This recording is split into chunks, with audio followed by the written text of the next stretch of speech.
അവസ്ഥയായിട്ടുള്ള പ്രതികൾക്ക് ഏതെങ്കിലും രാഷ്ട്രീയ ബന്ധമുണ്ടോ? അതിനെ പറ്റിയിട്ട് നമ്മൾ കൂടുതലായിട്ട് പരിശോധിക്കാം. കാരണം ഇതൊരു ഈ പറഞ്ഞിരിക്കുന്ന കേസിൽ നടന്നിരിക്കുന്നതിൽ ഈ കുട്ടിയുടെ ബന്ധുവായിട്ടുള്ള ആൾക്കാരുണ്ട്, അതോടൊപ്പം തന്നെ അവരുടെ സുഹൃത്തുക്കളായിട്ടുള്ള ആൾക്കാരുണ്ട്. അവർക്ക് വേറെ ഏതെങ്കിലും തരത്തിലേക്കുള്ള ഭീഷണികൾ ഈ കുട്ടിയെ ചെയ്തിട്ടുണ്ടോ എന്നുള്ളതൊക്കെ അന്വേഷണത്തിന്റെ പിന്നീടുള്ള ഭാഗത്ത് നമ്മൾ കൊണ്ടുവരേണ്ടത്. അവിടുത്തെ ഒരു രാഷ്ട്രീയ പാർട്ടിയുടെ SDPIയുടെ ഓഫീസിൽ എത്തിച്ച് ഇവരെ വിചാരണ ചെയ്തു മർദ്ദിച്ചു എന്നുള്ള അലിഗേഷൻസ് വരുന്നുണ്ട്. അതുമായി ബന്ധപ്പെട്ട എന്തെങ്കിലും ഫൈൻഡിങ്സ് ഉണ്ട്? നമ്മൾ ആ ഒരു വിഷയത്തെ പറ്റിയിട്ട് കൂടുതലായിട്ട് അന്വേഷിക്കുന്നുണ്ട്. അങ്ങനെ ഒരു ഇനീഷ്യൽ അണ്ടർസ്റ്റാൻഡിംഗിലാണ് നമ്മൾ മനസ്സിലാക്കുന്നത്. പക്ഷെ അതിനെപ്പറ്റി കൂടുതലായിട്ട് വ്യക്തത നമുക്ക് വരുത്തുന്നു. ഈ യുവാവിന്റെ, അതായത് ഇവരുടെ സുഹൃത്തായിട്ടുള്ള യുവാവിന്റെ ബന്ധുക്കളെ അങ്ങോട്ട് വിളിച്ചു വരുത്തി കുറെ മണിക്കൂറിന് ശേഷമാണ് ഇവനെ അവിടുന്ന് പറഞ്ഞയച്ചതെന്ന് ഉൾപ്പെടെയുള്ള കാര്യങ്ങൾ പറയുന്നത്. അപ്പൊ ആ കാര്യത്തിലൊക്കെ അങ്ങനെ എന്തെങ്കിലും ചർച്ചയോ മധ്യസ്ഥോ നടത്തിയിട്ടാണോ പറഞ്ഞയച്ചത്? അല്ല, CCTV വിഷ്വൽസ് പോലീസ് കളക്ട് ചെയ്ത് അതുമായി ബന്ധപ്പെട്ടിട്ട് ആ സമയത്ത് ആരൊക്കെ തമ്മിലുള്ള കോൺവെർസേഷൻസ്, അവർ തമ്മിലുള്ള കമ്മ്യൂണിക്കേഷൻസിന്റെ രീതികൾ എന്തൊക്കെയായിരുന്നു എന്നുള്ളതിനെ പറ്റിയിട്ടൊക്കെ പോലീസ് അന്വേഷിച്ചുകൊണ്ടിരിക്കുന്നത്. അന്വേഷണത്തിന്റെ കൂടുതലായിട്ടുള്ള സമയങ്ങളിൽ നമുക്ക് ആ കാര്യങ്ങൾ ഉൾപ്പെടുത്താം. ഈ കേസിന്റെ ഈ സംഭവത്തിന് ശേഷം റഹീസ് മിസ്സിംഗ് ആണ്, അയാൾ അബ്സ്കോണ്ടിങ് ആണ്. പക്ഷെ അയാൾ കേസിലേക്കുള്ള പ്രതിയല്ല. പക്ഷെ എന്നിരുന്നാൽ പോലും ഈ സാഹചര്യങ്ങളും സംഭവങ്ങളും വരുന്ന ഒരു സാഹചര്യത്തിൽ നിന്ന് അയാൾ ഇവിടെ നിന്ന് വിട്ടു നിൽക്കുന്നതായിട്ട് നമ്മൾ കാണുന്നു. പക്ഷെ ഉടനെ റഹീസിന്റെ മൊഴി പോലീസ് രേഖപ്പെടുത്തും. ഇപ്പൊ പിടിയിലായ ആളുകളുടെ പേരുകളുണ്ടോ, അതിൽ കൂടുതൽ ആളുകളുടെ പേര് ആത്മഹത്യക്കുറിപ്പിലുണ്ടോ? അതില് ഈ പ്രതികളിലേക്ക് നയിക്കുന്ന സൂചനകൾ, പ്രതികളുടെ പേരുകളില്ല, സൂചനകളാണ്. ഈ ഡിവൈസ് ഇവരെ കൈവശം വെച്ചിരുന്നു. ഈ പ്രതികളുടെ കൈവശത്ത് നിന്നാണ് പോലീസിന് ഡിവൈസസ് കിട്ടിയിട്ടുള്ളത്. അത് ഈ സുഹൃത്തിന്റെ ഫോണാണ്. മർദ്ദിക്കുന്ന സാഹചര്യം അങ്ങനെയാണ് നമ്മൾക്ക് മനസ്സിലാവുന്നത്. പക്ഷെ അതിനെ പറ്റിയിട്ട് കൂടുതലായിട്ടുള്ള മെഡിക്കൽ എക്സാമിനേഷൻസും കാര്യങ്ങളൊക്കെ നമ്മൾ വിഷയത്തിൽ ചെയ്യുന്നുണ്ട്. ഒരു മൈതാനത്ത് കൊണ്ടുപോയി അവിടെ മൈതാനത്ത് കൊണ്ടുപോയിരുന്നു ശരിക്കും അവരെ ആ സ്ഥലത്ത് നിന്ന് മാറ്റിയിട്ടുള്ളതായിട്ട് നമ്മൾ മനസ്സിലാക്കിയിട്ടുണ്ട്. അപ്പൊ അത് എവിടേക്കൊക്കെയാണ് അവർ പോയിരിക്കുന്നത് എന്നുള്ളത് നമ്മൾക്ക് കൂടുതലായിട്ടുള്ള വിഷ്വൽസും കൂടുതലായിട്ടുള്ള സാഹചര്യ തെളിവുകളും ശാസ്ത്രീയ തെളിവുകളും വെച്ചാൽ മാത്രമേ മനസ്സിലാവൂ.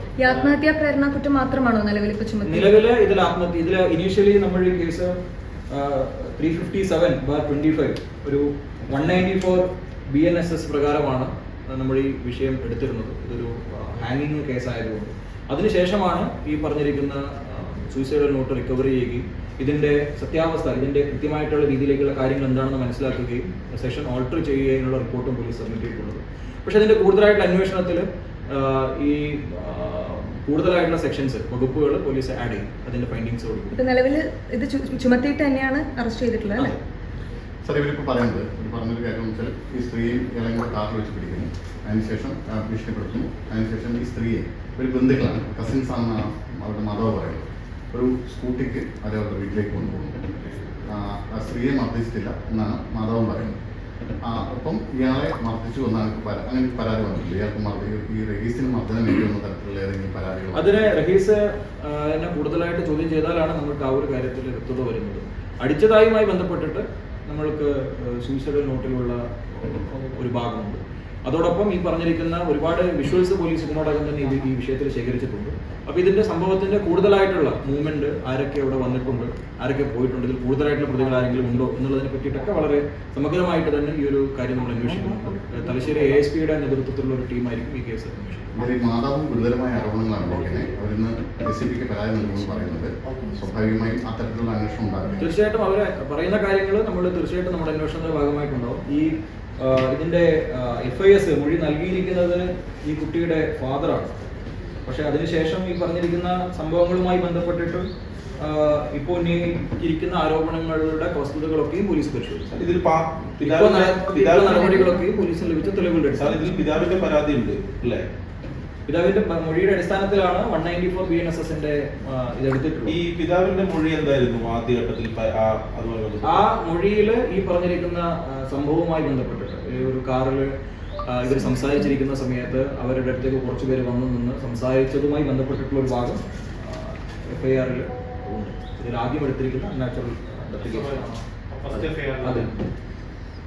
എത്ര പേര് ചേർന്ന് ഇവരെ ഭീഷണിപ്പെടുത്തിയത്? നമ്മളിപ്പോൾ 3 പേരെയാണ് ഈ കേസിൽ അറസ്റ്റ് ചെയ്തിട്ടുള്ളത്. അതിൽ കൂടാതെ ഉള്ള ആൾക്കാരുടെ ഡീറ്റെയിൽസും കാര്യങ്ങളും പോലീസ് പരിശോധിക്കുകയാണ്. ഓരോരുത്തരുടെയും കൃത്യമായിട്ടുള്ള റോൾ എന്താണെന്നുള്ള പരിശോധനയ്ക്ക് ശേഷം തുറന്നുള്ള പോലീസ് നടപടി. ഈ എന്തെങ്കിലും സ്വർണമോ പണമോ അങ്ങനെയെങ്കിലും നഷ്ടപ്പെട്ടു അങ്ങനെ എന്തെങ്കിലും വിവരമുണ്ടോ? നമ്മൾ ഈ അന്വേഷണത്തിന്റെ ഇതുവരെയുള്ള ഘട്ടത്തിൽ അത്തരത്തിൽ ഏതെങ്കിലും ഒരു സാമ്പത്തികപരമായിട്ടുള്ള ഒരു ട്രാൻസാക്ഷന്റെ കാര്യങ്ങൾ കണ്ടിട്ടില്ല. പക്ഷെ അത് അന്വേഷണം പുരോഗമിക്കുകയാണ്. ഏതെങ്കിലും രീതിയിൽ അത്തരത്തിലുള്ള ഭാഗങ്ങൾ ഉണ്ടോ എന്നുള്ളത് പോലീസ് പരിശോധിക്കും. മുഴുവനായിട്ടുള്ള ആത്മഹത്യക്കുറിപ്പാണ് പോലീസ് അന്വേഷണത്തിൽ അതുകൂടാതെ ഈ പറഞ്ഞിരിക്കുന്ന പ്രതികളുടെ കയ്യിൽ നിന്ന് ഗാഡ്ജറ്റ്സ് ഉൾപ്പെടെയുള്ള കാര്യങ്ങൾ പോലീസ് റിക്കവർ ചെയ്തിട്ടുണ്ട്. ആ സംഭവവുമായി ബന്ധപ്പെട്ടിട്ട് ഈ പ്രതികളല്ലാതെ ആ ചുറ്റുവട്ടത്തുള്ള ആൾക്കാരുടെ സാക്ഷികളുടെ മൊഴി പോലീസ് രേഖപ്പെടുത്തിയിട്ടുണ്ട്.